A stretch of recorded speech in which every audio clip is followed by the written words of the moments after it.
Brazil point টেবিলের 4 নম্বর থেকে নেমে গেছে 5 নম্বরে এবং ব্রাজিল শেষ পর্যন্ত আরেকটা ম্যাচে তারা পয়েন্ট হারালো। দেখুন, ব্রাজিল যে উরুগুয়ের সঙ্গে পয়েন্ট হারালো, ব্রাজিল যখন গোলটা খেলো, ফেদে ভালভার্দে শটটায় গোল করলেন, এরপরে আমার মনে হয়েছে যে ব্রাজিলের গার্সেন মানে একেবারে গেড়ে দিয়েছেন। যে গোলটা তিনি করেছেন দুর্দান্ত, কোনো সন্দেহ নাই, কিন্তু ওই ভালভার্দের গোলটা দরিভাল জুনিয়রের দলটাকে একটু তাতিয়ে দিয়েছিল। এরপরে ম্যাচের শেষ পর্যন্ত ব্রাজিলকে আমরা ঠিক ব্রাজিলীয় ফুটবল খেলতে দেখেছি। তার আগ পর্যন্ত ব্রাজিলকে আসলে ব্রাজিলের টনক নড়ে নাই, সহজ কথা যদি আমরা বলি।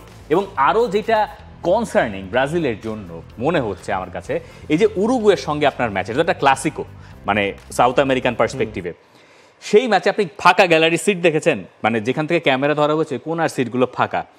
এটা হইতেই পারে না। দেখেন, এই জিনিসটা তো হচ্ছে কি এখানে অনেকগুলো মিনিং রয়েছে। আপনি হচ্ছে কি ব্রাজিলের কোচের এগেইনস্ট, মানে দরিভালের এগেইনস্টে ম্যাচের প্রথমার্ধের শেষে, ম্যাচের শেষে দুও দিচ্ছে দর্শকরা, মানে এটাও কি আপনি বিশ্বাস করতে পারেন? দেখেন, দলের সঙ্গে মানে নগদের সর্বোচ্চ বার 167 টাকা রিচার্জে পাবেন 1 লাখ টাকা পুরস্কার। আরো আছে প্রতি সপ্তাহে পুরস্কার ও ক্যাশব্যাক। দর্শকদের কানেক্টিভিটির একটা ঘাটতি, অভাব বোঝা যাচ্ছে।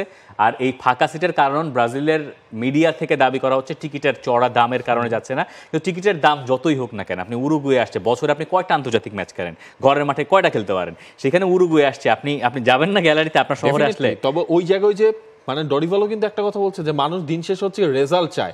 যখন সেই রেজাল্টটা, দ্যাট মিনস ব্রাজিলের কাছ থেকে রেজাল্ট কি 3 পয়েন্ট, ব্রাজিলের কাছ থেকে রেজাল্ট কিন্তু ড্র করা না। যে জিনিসটা ডরিভালের কিন্তু হচ্ছে এখন হর হামেশা হচ্ছে ব্রাজিলের এই দলটা ড্র করছে বেশি, যত না ম্যাচ তারা জিততেছে, যত না ম্যাচ তারা হারছে। এই কারণেই আমার কাছে মানে বলেন এই কারণে আমার কাছে মনে হচ্ছে মানে ব্রাজিল এমন একটা দলে পরিণত হয়েছে, তাদের পুরো খেলা দেখে আপনি যদি এটা বিশ্লেষণ করতে যান, আপনি বলতে পারবেন না যে ব্রাজিল দলটা খুব খারাপ, আপনি এটা বলতে পারবেন না। আবার আপনি যে বলবেন যে ব্রাজিল খুব ভালো খেলছে, আপনি এটাও বলতে পারবেন না। মানে এই যে এক কি ধরনের মানে ঝামেলা, যে আপনি এর ভালোও বলতে পারবেন না, আপনি এর মন্দও বলতে পারবেন না, এইরকম একটা অবস্থানে ব্রাজিল আছে। এবং এখান থেকে খুব দ্রুত উত্তরণের কথা দরিভাল জুনিয়র বলছেন নেইমারের কথা, যে মার্চে যখন নেইমার আসবে তার ধারণা নেইমার ফিট হয়ে আসলে দলটায় রাতারাতি পরিবর্তন হবে। রাফিনিয়া বলছেন যে আমরা তো চেষ্টা করে যাচ্ছি এবং দলে ভালো খেলছে, কিন্তু ফলটা কোনো এক কারণে আসছে না। তার কথার সঙ্গেও ব্রাজিলিয়ানরা খুব একটা একমত হতে পারছেন না।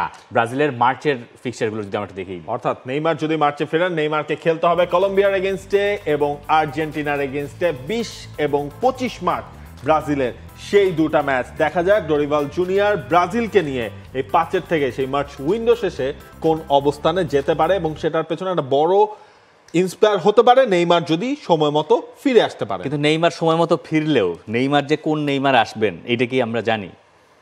হয়তো এর থেকে ভালোভাবে শক্তভাবে ফেরার, যখন আপনার কাছে কিছু নাই, বলেন যে লোকে ওই যে কি বলে কচুরি পানা ধরেও বাঁচার চেষ্টা করে, সেইটা নাকি এখন ওই কচুরি পানার পর্যায়ে আসলে যাওয়া লাগে নাই, কিন্তু এই যে এক্সপেকটেশনটা নেইমারই হয়তো সেই হাই হোপটাকে বাস্তবে আনতে পারবেন।